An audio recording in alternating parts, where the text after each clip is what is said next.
और श्रावस्ती में जब ये उपदेश देने गए तो वहां एगो भयंकर डाकू रहता था, उंगली माल डाकू, काट के उंगलिया का माला पहन लेता था। घेर लिया महात्मा बुद्ध को। महात्मा बुद्ध को क्या कर लिया? घेर लिया। कहा कि आप तो तरो काट देंगे। तो महात्मा बुद्ध कहे काट दो। कहा कि ये अजबे आदमी है, करे काट दो, डराइए नहीं रहे। तो कुछ भी बोलते रहे महात्मा बुद्ध। महात्मा बुद्ध ने कहे कि महात्मा बुद्ध से उंगली माल ने क्या कहा कि तुमको डर नहीं लग रहा है? तो महात्मा बुद्ध ने कहा डर हमको नहीं लगता है, डरे तो तुम हो। कहे कि एकरा देखो अलगे लेवल का है, कटाने के लिए सामने रेडी पड़ल है, करा डर तो उन्होंने कहा कि कैसे? उंगली माल ने कहा कि कैसे हमको डर लगता है? तो महात्मा बुद्ध ने कहा कि हम जब चाहे 24 घंटा जहां चाहे जा सकते हैं, मुझे कोई डर नहीं, इवन तुम्हारे आगे भी नहीं। लेकिन तुम जब भी निकलोगे रात में निकलोगे, भीड़ भाड़ में नहीं निकलोगे, समाज में नहीं जाओगे, वरना पकड़ के लोग चूर देंगे तुमको। ये बताओ डर तुमको कि हमको? तुम जो अपना कमाए हो उसको बचाने के लिए तुमको दूसरे लोगों पर हत्या करना पड़ेगा, अपना दबदबा बनाने के। मुझे कोई जरूरत नहीं। बड़ी लंबा चौड़ा 2-2.5 घंटा उपदेश दिए थे, वो रात के 2 बजे घेर लिया था रतिया को आके। डाकू को दिन में थोड़े आएंगे, सुतल थे उठा लिए, चलिए उंगली माल देख रहे हैं आप ही जैसे लोग का उंगली है। तो उंगली माल डाकू को उपदेश दिए। बाद में उंगली माल डाकू भी क्या हो गया? महात्मा बुद्ध का क्या हो गया? अनुयायी हो गया। महात्मा बुद्ध अपने सबसे उनका कहना था कि हम जो कहते हैं इस पर कोई भी विश्वास न करो, बल्कि इसे तुम अपनी तर्क की कसौटी पर, तर्क मतलब होता है अपनी खुद की बुद्धि पर, तर्क की कसौटी पर देखो क्या ये सही है या नहीं है, मतलब खुद से सोच के देखो। तो महात्मा बुद्ध बहुत फेमस होते जा रहे थे। उसी बीच वो दान उन लेने के लिए जहां तहां बैठे रहते थे। भाई भिक्षा, इनका मुख्य कहना था कि ज्यादा कमाओ मा के मत रखो, भिक्षा वगैरह लेके क्या करते हो रख लो, अपना भिक्षा जितनी है अपनी भिक्षा से ही अपना जीवन यापन करो। तो जाते थे तो बहुत लोग उनको उपहार देते रहते थे। एक दिन एक गांव में गए तो एक बुढ़िया उनको उपहार दी, और वो जानते कौन उपहार दी? जूठा आम। मतलब बताइए, उतना बड़ा भगवान को आप उपहार दे रहे हैं तो कम से कम एगो सल्लग दे दीजिए ना, खड़ा। सल्लग नहीं समझता है, गोटे कंप्लीट मैंगो 1 पीस, सीबीएसई वाला है। तो कम से कम एक आम देना चाहिए, आधा आम दे रही वो जूठा। और जब सारा हो गया तो महात्मा बुद्ध से पूछा गया कि आपको सबसे ज्यादा कौन सा उपहार पसंद आया? तो महात्मा बुद्ध ने कहा था कि जूठा का आम हुआ। तो लोग जो सोना चांदी दिए थे वो कहने लगे कि अब सठिया गई लोग, उनके जूठे आम पसंद है। तो उन्होंने क्या कहा था कि जो आम जो बुढ़िया ने दिया है, इसने अपना सब कुछ दे दिया, इसके पास कुछ नहीं है, और जो तुम लोगों ने दिया है वो अपनी टोटल संपत्ति में से कुछ दे दिया है यहाँ पर।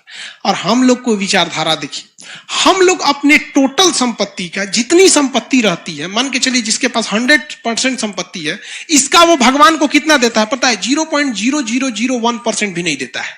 देखते हैं 0.01% भी नहीं देता है, 200-500 चढ़ा देता है, और सोचता है कि भगवान हमको वीडियो कॉलिंग पे हमारी समस्या सॉल्व करे। अरे कहीं का इतनी सा में तो भगवान को ब्लैकमेल कर रहा है।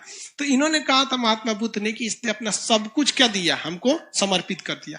आनंद इनका सबसे प्रिय शिष्य था। इनका सबसे प्रिय शिष्य क्या था? आनंद नाम था इनके सबसे प्रिय शिष्य का नाम। आनंद बहुत प्रिय शिष्य थे। इनको ना एक बहुत बदमाश लड़का था, गाली उली देता था महात्मा बुद्ध को। तो एक दिन महात्मा बुद्ध के स्टेज पे बुलवाए, गिरे इधर आओ, गरिया रहा है तुम हमको? कहा हाँ। तो यहाँ बगल में खड़ा करा, कहे तो गरियाओ। 1 घंटा गरियाया महात्मा, और गरियाओ 2 घंटा। वो थक गया गरिया के, कहा कि अब गाली खत्म हो गया, थक गए हैं। तो महात्मा बुद्ध ने कहा कि देखो, मान के चलो कि हमने अपना कोई सामान तुमको दिया और तुम मेरे सामान को लेने से अगर इनकार कर देते हो तो वो सामान किसका होगा? तो उसने कहा कि सामान आपका था, हम नहीं लेंगे तो आपका हो जाएगा वापस। तो कहा ठीक है, जो तुम्हारी गालियां हैं ना हम नहीं ले रहे हैं। तो ये गाली किसकी हो जाएगी? कहा कि गुरुजी तो सब हमार हो जीतो। तो महात्मा बुद्ध का बहुत बड़ा क्या हो गया? चेला हो गया। लेकिन ये आनंद बहुत खचरा था। क्या था? बहुत खचरा। महात्मा बुद्ध से कहता था कि महाराज खाली आप ऐसे साधुओं को लेके घूमते हैं, महिलाओं को भी शामिल कीजिए। बदमाशी बहुत करता था। अरे भाई देखिए, आप इस चीज को ना अन्यथा में नहीं लेंगे। खचरा कहने का सेंस ये नहीं है कि हम किसी आपको अच्छे से समझ में आ सके इसलिए बताते हैं। तो महात्मा बुद्ध का है, महिला उला को शामिल मत करना। महिला को शामिल करोगे हमेशा परेशान रहोगे। टाइम से आएगी सब नहीं, बैच चालू होने के बाद आएगी सब, तो परेशान होकर रह जाएगा।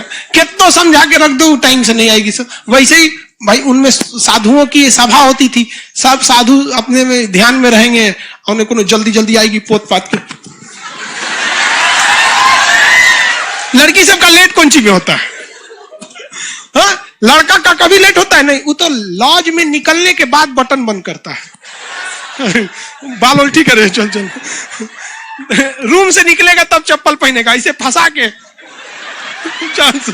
चल दिया वो सब ना। अरे बाप रे बाप, क्लास भाड़ में जाए, क्लास जरूरी थोड़े, कबो हो सकता है। तो महात्मा बुद्ध शुरुआत में महिलाओं को बौद्ध धर्म में समाने के लिए तैयार नहीं थे, लेकिन ये बार बार कहता था, आनंद महाराज जरूरी है, समझ नहीं रहे आप। तो महात्मा बुद्ध ने कहा ठीक है चलो, अब महिलाओं को भी बौद्ध धर्म में शामिल कर लिया। महिला लोग चाहे वो लाइव में है चाहे यहाँ है, ये बात जरा ध्यान से समझिए, हम नहीं कह रहे, महात्मा बुद्ध कह रहे हैं। जब महिलाओं को उन्होंने प्रवेश करने की अनुमति दिया तो उन्होंने कहा कि अब बौद्ध धर्म ज्यादा दिन नहीं चल पाएगा। यह हमारा कथन नहीं है, यह महात्मा बुद्ध का कथन है कि अब बौद्ध धर्म ज्यादा दिन नहीं चल पाएगा। आप इसको गौर से देखिएगा, एक महिला जो रहेगी ना, उसका झगड़ा जानते किससे होगा? अपनी सास से, कभी ससुर से नहीं होगा, क्योंकि उस ससुर उसको टॉर्चर नहीं करने वाला है कोनो बात में। सास जो रहेगी बेचारी 11 बजे सूत के सोई है, काम वाम करके पतो ओके 4 बजे कोच के उठा देगी, बबनी उठ चाय बना। अरे बेचारी 4 बजे का करने के लिए खखुआई लगेगी तो मैं झाड़ देगी, बुढ़िया कहेगी। उसका झगड़ा हो जाएगा अपनी मतलब देवरानी से होगा, देवर से नहीं, जेठानी से होगा, भसुर से नहीं। देखना बराबरी बराबर। तो महात्मा बुद्ध ने क्या कहा कि अब बौद्ध धर्म ज्यादा दिन चलने वाला नहीं है।